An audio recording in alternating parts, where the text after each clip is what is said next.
আমাকে অনেকে কয় যে রাষ্ট্রনায়ক হিসেবে খালেদা জিয়া আর শেখ হাসিনার একটা তুলনামূলক আলোচনা করা, এইভাবে তুলনা করা খুব মুশকিল। কারণ আপনাকে তো আপেলের সাথে আপেলের তুলনা করতে হবে, তাই না? আপেলের সাথে তো কাঁঠালের তুলনা করা যায় না। আপনাকে তুলনা করতে হবে এমন একটা সমস্যা সমাধানে দুইজনের সিদ্ধান্ত নিয়ে, যে সমস্যাটা একই রকম ছিল দুই সরকারের। তো আল্লাহর কি কাম, হঠাৎ করে একটা সুযোগ আসছে। ঠিক একইভাবে আপেলের সাথে অ্যাপেলের তুলনা করার আর কি, দুই নেতৃত্বের রাজনৈতিক সিদ্ধান্তের তুলনা করা, দেশ চালানোর তুলনা করা। আলোচনাটা শোনেন, তারপরে সিদ্ধান্ত নিয়ে আপনি কে কেমন রাষ্ট্রনায়ক ছিলেন। এই যে নতুন বছরটা শুরু হলো না বাংলাদেশে, তো ভারত বাংলাদেশের দ্বিপক্ষীয় সম্পর্কের দুইটা গুরুত্বপূর্ণ সংবাদ দিয়ে কিন্তু শুরু হয়েছে। প্রথম খবরটা প্রকাশিত হয়েছিল একদম 1 জানুয়ারি, হ্যাঁ, বছরের পয়লা উপহার আর কি। এটা কয়া হয়েছে একটা গুরুত্বপূর্ণ খবর। তার আগে জানেনি যে বাংলাদেশে কিন্তু ইন্ডিয়া পাটের পণ্যের উপরে অ্যান্টি ডাম্পিং শুল্ক আরোপ করছে আরো 5 বছর আগে, সেটা আরো 5 বছরের জন্য বৃদ্ধি করছে। 2017 সালের জানুয়ারি মাসে ভারত এই শুল্ক টন প্রতি $272 ধার্য করে। এইবার এটা বাড়াইছে, টন প্রতি $351.72 করা হয়েছে, অর্থাৎ সর্বোচ্চ শুল্ক প্রায় 40% বাড়ানো হয়েছে। দেখেন, আর দ্বিতীয় খবরটাও 1 জানুয়ারিতে প্রকাশিত হয়েছে। এতে কওয়া হয়েছে বাংলাদেশের ভূখণ্ডের উপর দিয়া এখন ইন্ডিয়ান প্রমোত্তরী ভারতের কাশি থেকে ডিব্রুগড় পর্যন্ত যাবে আর কি। তো বাংলাদেশ ভূখণ্ডের ভিতর দিয়ে কতটুকু যাবে? প্রায় 1100 কিলোমিটার আর কি, এই প্রমোত্তরীগুলো। যে দেখেন, একই দিনে কিন্তু খবরটা হয়েছে। এই দুইটা খবরে কাঁঠাল রানীর আমলে বাংলাদেশ ইন্ডিয়া সম্পর্ক কেমন ছিল সেটার একটা স্পষ্ট চিত্র কিন্তু পাওয়া যায়। একই দিনে ইন্ডিয়া বাংলাদেশের কাছ থেকে আমাদের ভূখণ্ডের উপর দিয়ে চলাচলের বন্দোবস্ত আদায় করে নিছে, এবং অন্যদিকে একই দিনে বাংলাদেশের উপরে চাপাই দিচ্ছে একটা অত্যন্ত অন্যায্য শুল্কের ভার। শুল্কটা আবার দিতে হবে কিন্তু ইন্ডিয়ান মুদ্রায়, বুঝছা, রুপিতে।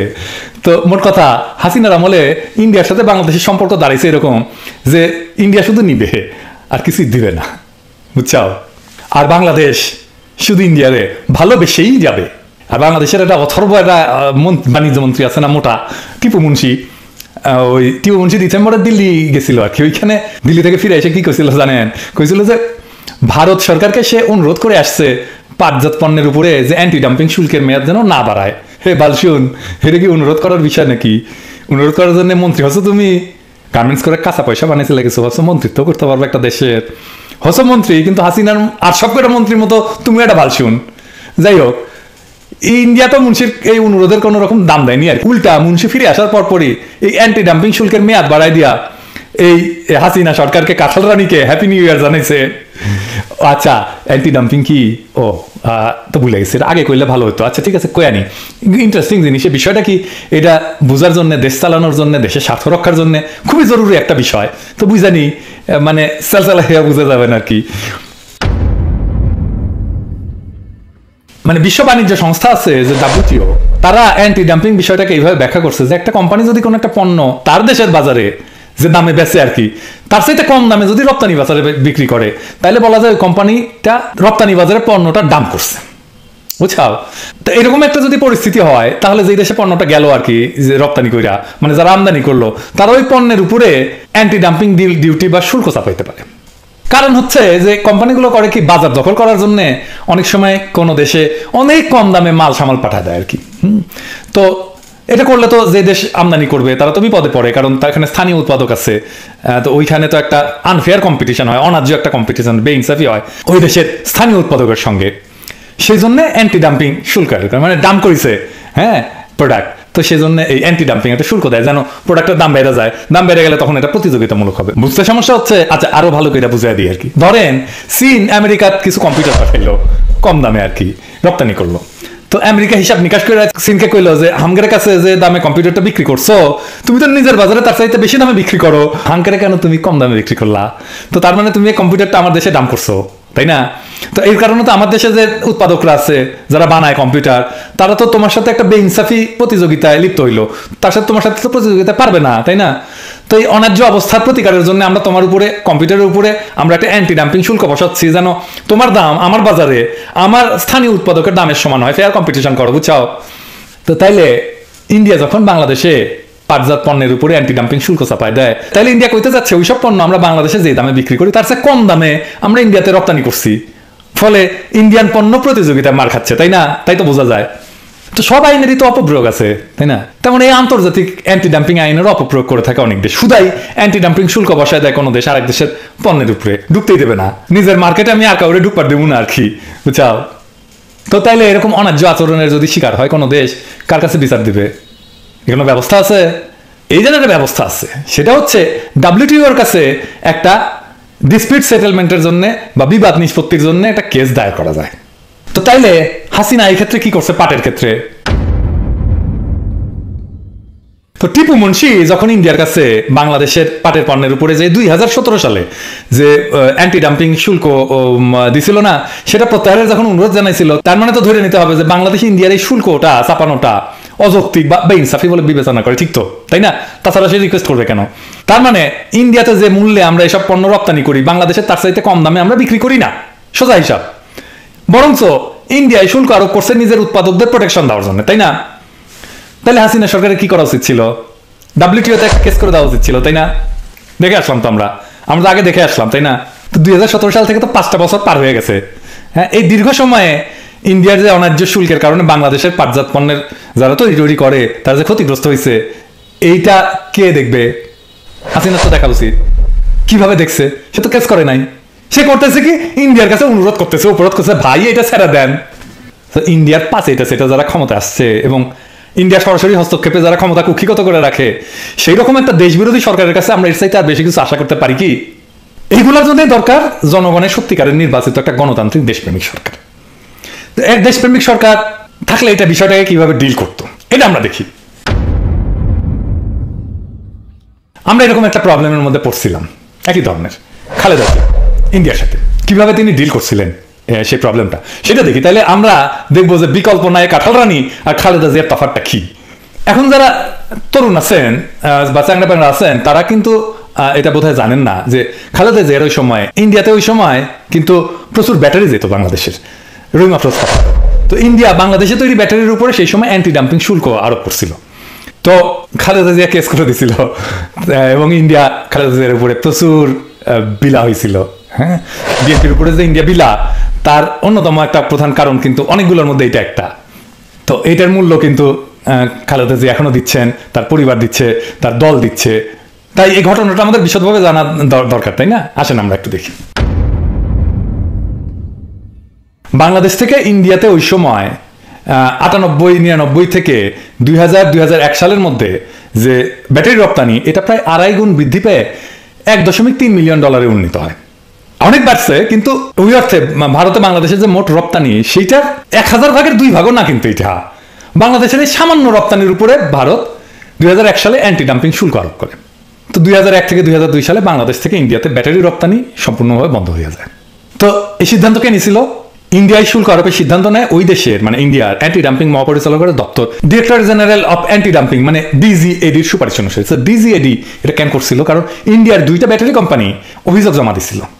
তো DGAD একটা অনুসন্ধান চালায়। এই অনুসন্ধানের আলোকে DGAD সিদ্ধান্ত উপনীত হয় যে বাংলাদেশ থেকে ব্যাটারি ইন্ডিয়াতে ডাম্প করা হচ্ছে। এর ফলশ্রুতিতে ভারত বাংলাদেশের ব্যাটারি রপ্তানির উপরে 131% অ্যান্টি ডাম্পিং শুল্ক আরোপ করে। তো ওই সময় আমি তো কইছি আগে যে বাংলাদেশের প্রধান ব্যাটারি রপ্তানিকারক প্রতিষ্ঠান ছিল রহিমা আফরোজ। তারা ভারতের এই সিদ্ধান্তকে অযৌক্তিক মনে করে পরবর্তীতে ভারতের হাইকোর্টে অ্যান্টি ডাম্পিং শুল্ক আরোপের বিরুদ্ধে যুক্তি প্রমাণ দিয়ে আপিল করে। কিন্তু তাদের আপিল এই 2 জায়গাতে প্রত্যাখ্যান করা হয়। করাই হবে, তো তারা তো নিজেরটা বেশি বোঝে, ভালো বোঝে। তো এর মধ্যে 2001 সালের অক্টোবরে বিএনপি সংসদ নির্বাচনে বিপুল সংখ্যাগরিষ্ঠতা নিয়ে জয়লাভ করে বেগম খালেদা জিয়ার নেতৃত্বে সরকার গঠন করে। নতুন সরকার ক্ষমতা গ্রহণের সাথে সাথে এই বিষয়টা ইন্ডিয়ার কাছে উত্থাপন করা হয়, কিন্তু ইন্ডিয়া এটা কানে নেন না। ভারতের বাণিজ্য মন্ত্রী অ্যান্টি ডাম্পিং শুল্ক প্রত্যাহার করতে অস্বীকৃতি জানায়। তখন বেগম জিয়া সামনে 2টা পথ খোলা ছিল। একটা হচ্ছে ভারতের অ্যান্টি ডাম্পিং শুল্ক মেনে নিয়ে চুপ করে থাকা, আর 2 নম্বর পথ হচ্ছে বিষয়টা নিয়ে WTOর ডিসপিউট সেটেলমেন্ট প্রক্রিয়ায় একটা কেস করে দেওয়া। প্রথম পথটা, মানে ইন্ডিয়ার এই অন্যায্য পদক্ষেপ মেনে নেওয়াটা ছিল খুব সহজ। এতে ইন্ডিয়া খুশি থাকতো, তাই না? বেগম জিয়ার উপরে বিলা হইতো না, বিএনপির উপরে বিলা হইতো না। কিন্তু বেগম জিয়া কি করছিলেন? খালেদা জিয়া সহজ পথটা গ্রহণ না করে WTOতে কেস করে দেয় সরকারিভাবে। WTOতে যাওয়ার পথটা কিন্তু সহজ ছিল যে তা কিন্তু না। প্রথমত এতে ইন্ডিয়া অসন্তুষ্ট হয়েছে, সম্ভাবনা ছিল এবং আসলেই হয়েছে। তাছাড়া আমাদের ইন্টারনাল যে এক্সপার্টাইজ এই সমস্ত কেস ডিল করা, সেটা ওইরকম ছিল না। কিন্তু খালেদা জিয়া বাংলাদেশের বাণিজ্য স্বার্থকে বিবেচনা করে এই কূটনৈতিক ঝুঁকি নেওয়ার সিদ্ধান্তটা গ্রহণ করেন। তোর আগেই তো বলছি যে এই যে ডিসপিউট সেটেলমেন্টের যে বিবাদ মীমাংসা প্রক্রিয়া ডিল করার জন্য যে জনদক্ষতা দরকার, সেইটা প্রাতিষ্ঠানিক সক্ষমতা বা জনদক্ষতা সেই সময় বাংলাদেশের ছিল না। আমাদের সৌভাগ্য যে ওই সময় জেনেভায় অ্যাডভাইজার সেন্টার অন WTO ল তারা আমাদের সহযোগিতা করতে রাজি হয়। তো এই কেসটা করার জন্য তাদের একটা আইনি ফি ছিল সেই সময় $1,50,000, মানে $1.5 লক্ষ আর কি। মানে সেই সময়ের হিসাবে এইটা 75 লাখ টাকার মতো আমার হিসাবে হবে আর কি, যদি আমার হিসাব ভুল না হয়ে থাকে। ওই সময় এক্সচেঞ্জ রেট যা ছিল। কিন্তু খালেদা জিয়া পার্সোনালি রিকোয়েস্ট করেন অ্যাডভাইস সেন্টারকে যে যেন এটা কম খরচায় করে দেওয়া হয়। আজকে তো হাসিনা খালেদা জিয়ার নামে বদনাম করে যে উনি এতিমের টাকা মাইরা দিচ্ছেন, হ্যাঁ, কিন্তু খালেদা জিয়া পাবলিক মানি খুব সাবধানে খরচা করতেন। এইটা ওনার সাথে যারা কাজ করছেন আমি এরকম একাধিক মানুষের কাছে শুনছি আর কি। কোথাও কিছু খরচা বাঁচানোর সুযোগ পেলে তিনি সেটা সদ্ব্যবহার করতেন। যাই হোক, এটা আপনারা করতে পারবেন, যে কেউ এটা চেক করতে পারবেন যে ওই অ্যাডভাইস সেন্টার কত নেয় মামলায়, বাংলাদেশ কত টাকা দিচ্ছে, তাই না? তো রেকর্ড আছে। শেষ পর্যন্ত অ্যাডভাইস সেন্টার খালেদা জিয়ার রিকোয়েস্টটা নেয় এবং মাত্র $15,000 কেসটা করতে রাজি হয়। মানে সেই সময় $15,000 মানে ওই সময়ের আর কি 7.5 লাখ টাকা আর কি। তো যাই হোক, মানে 10 ভাগের 1 ভাগে কিছুই না। তো বাংলাদেশ তখন ইন্ডিয়ার অ্যান্টি ডাম্পিং সিদ্ধান্তের বিরুদ্ধে 5টা যুক্তি WTO এর কাছে পেশ করছিল। অল্প কথায় কই আর কি। 1 নাম্বার হচ্ছে যে ভারত শুল্ক আরোপের আগে যে অনুসন্ধান চালাইছিল সেটা ছিল ত্রুটিপূর্ণ। 2, ভারতে বাংলাদেশের ব্যাটারি রপ্তানির মূল্য এবং বাংলাদেশের বাজারে মূল্যের যে তফাৎ বা মার্জিন এটা সঠিকভাবে নির্ধারণ করা হয়নি। 3, ভারত তার প্রতিষ্ঠানগুলোর উপর যে ক্ষতি হয়েছে বলে দাবি করছে সেটা প্রমাণিত না। 4, বাংলাদেশের প্রতিষ্ঠানগুলো যে তথ্য দিছে ভারতের সিদ্ধান্ত গ্রহণের জন্য সেগুলো যথাযথভাবে আমলে নেওয়া হয়নি। এবং 5 নাম্বার, ভারত সব পক্ষকে এবং জনসাধারণকে সকল প্রাসঙ্গিক তথ্য দিতে ব্যর্থ হয়েছে। এইসব কারণের পরিপ্রেক্ষিতে বাংলাদেশ যুক্তি প্রদর্শন করে যে ইন্ডিয়া WTO এর অ্যান্টি ডাম্পিং চুক্তির বেশ কয়েকটি ধারা খেলাপ করছে এবং অপব্যবহার করছে। এই যে দেখেন, তো এই কেসে ইউরোপিয়ান ইউনিয়ন ছিল কেসের থার্ড পার্টি। তারা WTO এর যে প্রক্রিয়া সিস্টেম সে অনুযায়ী ইন্ডিয়াকে ডাকে, কনসালটেশনে ডাকে। হ্যাঁ, এই যে দেখেন, তারপরে কি হয়। ইন্ডিয়া জানতো বাংলাদেশের এই যুক্তিগুলো সঠিক, অকাট্য, এবং এই প্রক্রিয়া যদি তারা যায় তাহলে এটা একটা দীর্ঘমেয়াদী আইনি যুদ্ধে পরিণত হবে এবং শেষ পর্যন্ত ইন্ডিয়া হারবে, এটাতে যে তার কোনো সম্ভাবনা ছিল না।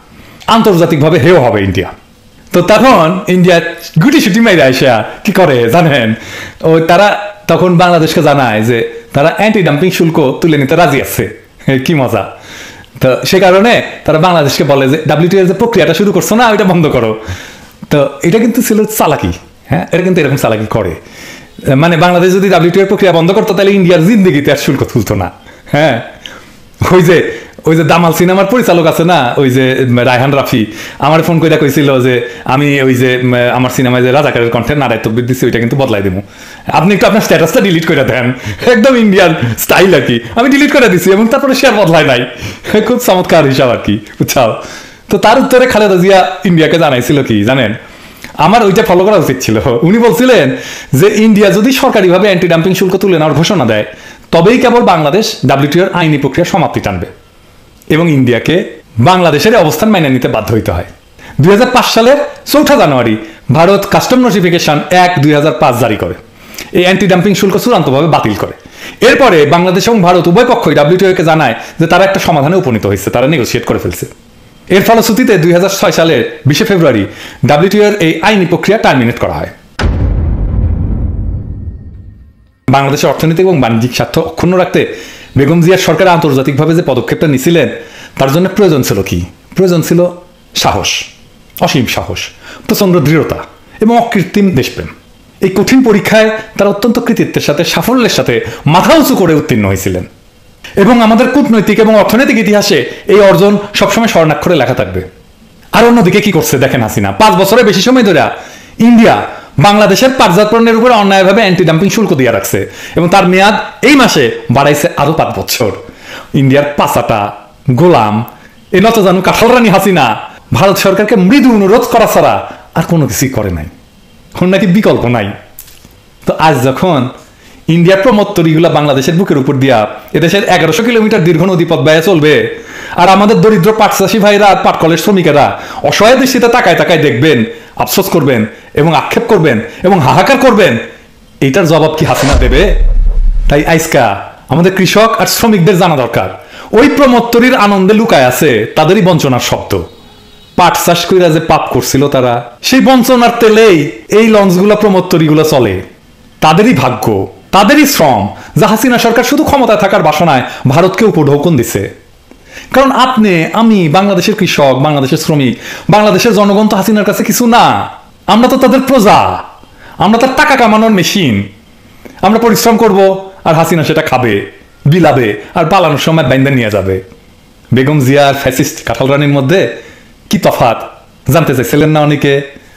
বুঝছাও তফাৎটা কি?